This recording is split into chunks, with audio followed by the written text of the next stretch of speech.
All right, guys, we are back again. I am so excited to have y'all for this year in chemistry lab. I love chemistry. Chemistry lab is my favorite thing, and it is going to be a phenomenal active year. You're going to have so much fun, I promise. With that being said, we're also going to do a lot of math and a lot of measuring, so buckle up, buttercups. It's going to be a great year. So we are going to start today with an actual lab. Woohoo! Let's have some fun. So this lab is a great introduction, and it's got a great name. Chem is try. That's all I want this year. I just want you to try. I don't want you to give up and say, I can't do this. We are going to try. Chem is try chemistry. So we've got 3 different activities to do today to prove to us that chem is all about trying. So your helper, Miss Shawn, should have supplies for you guys. Everybody needs to be in groups of 4. So hopefully we'll have enough for 3 groups, because I think that's how many supplies that I had allocated for you guys. And you're going to need several things. You're going to need a mason jar of some blue thick liquid that you can't see through. You're going to have another one that's got some clear blue liquid in it. My jar doesn't have that in it because I left it all at school. But it's got some blue liquid, and the difference is you can't see through this one. It's thick. This one you can see through, right? So that's how you tell the difference. You should also have some black canisters. One is labeled as sodium bicarbonate, and one is labeled as acid, or it might have CH3COOH written on the side. They are the same thing. So the one with the acid, CH3COOH, you will actually be using in 2 different experiments, so don't make the mistake of using it all up on the first one, or you will be very sad, because the last one, the last activity is the most fun. So listen, follow instructions, and you should get to have the fun too. So let's start with our first one. So as supplies are being passed out, you're also going to need a lab handout for the Chem is Try lab.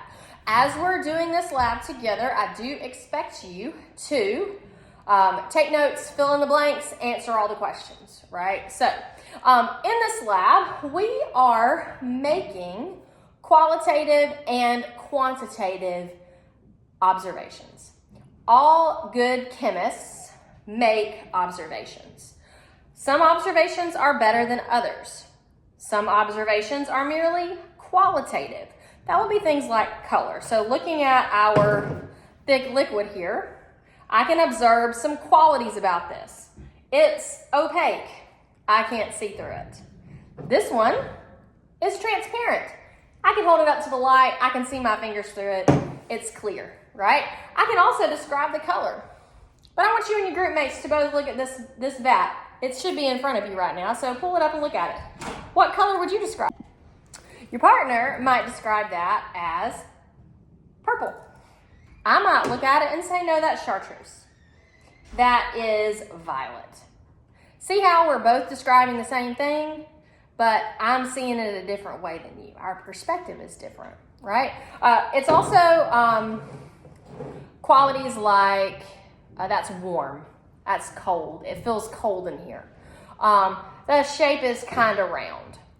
Those are all qualitative measurements, as opposed to quantitative measurements. So if I'm looking at this, the root of quantitative is quantity.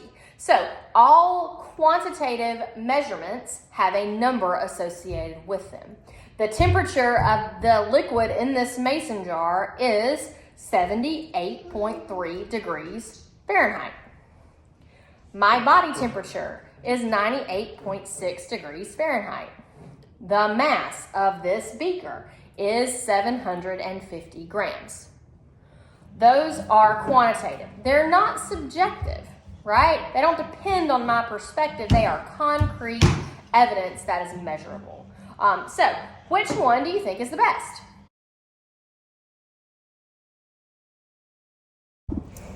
Okay, so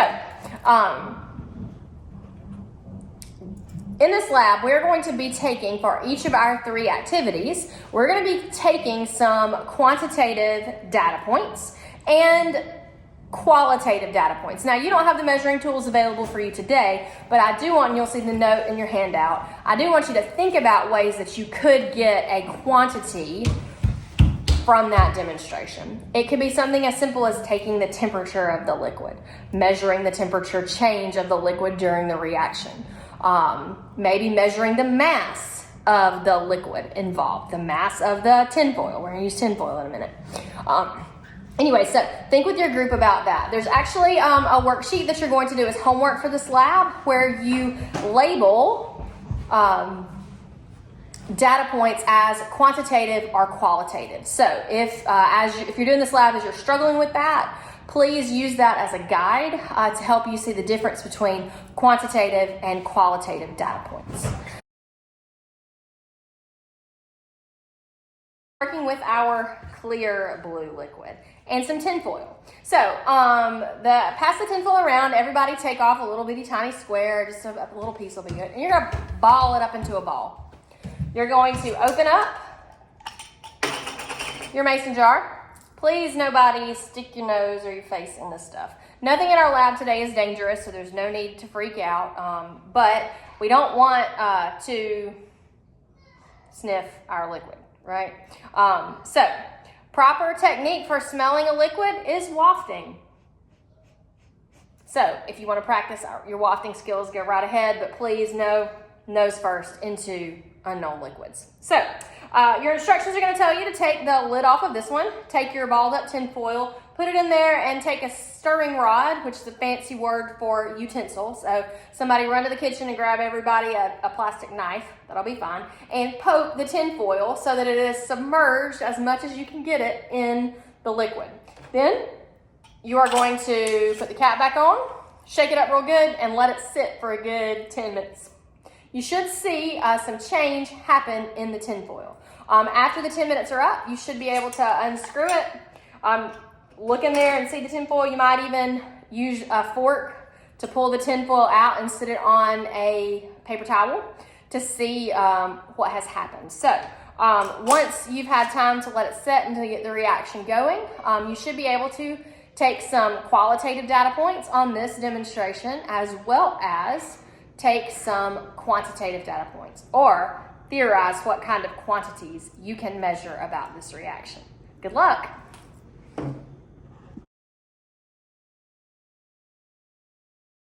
We're going to be working with our thick liquid, right?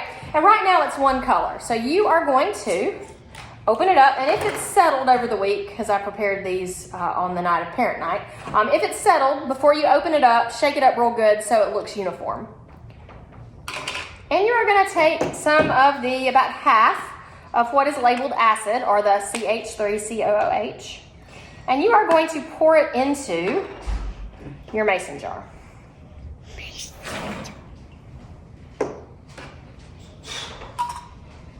You're going to cap it. What?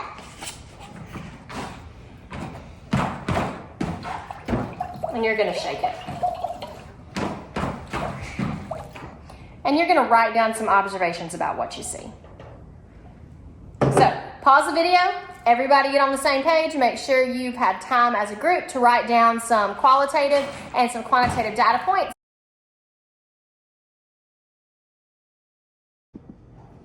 All right, we're back for our last and the most fun of this lab. Chem is try. We're going to try. You're going to get to be the chemist in this one. So, you are going to take your two black vials. One is labeled sodium bicarbonate and one is labeled acid. You're going to take the caps off.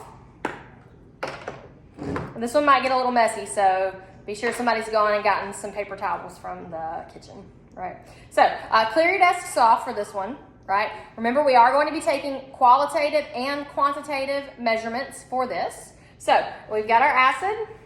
We used about half of it on our previous demonstration, but we still got half in there. And we've got some sodium bicarb. So you can take it, and you'll notice the little lid has a little indentation in it. So put some of your sodium bicarb in there.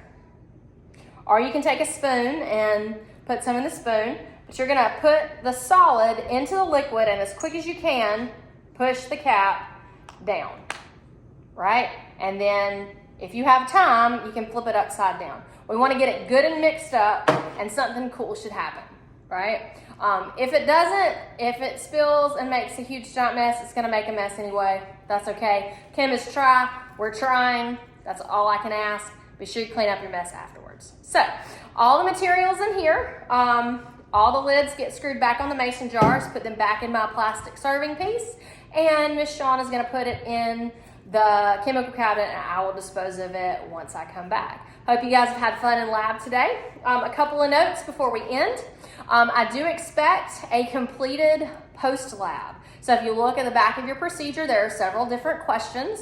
You can kind of see the format that we're going to follow for our lab reports this year. There are 3 sections, pretty easy. It's explained a little in your textbook if you read the parts about the labs in there. We won't be doing every lab that is in the book. We will be doing several of them, and we'll be doing some new ones. So when I come back, you will get a full lab manual for class for the whole semester. But I do have copies of our second lab for you. It's called Measurements. So be sure that you read that and bring it and your completed lab 1 to class with you next week. I can't wait. It's going to be so much fun. I'll see you guys then. Bye.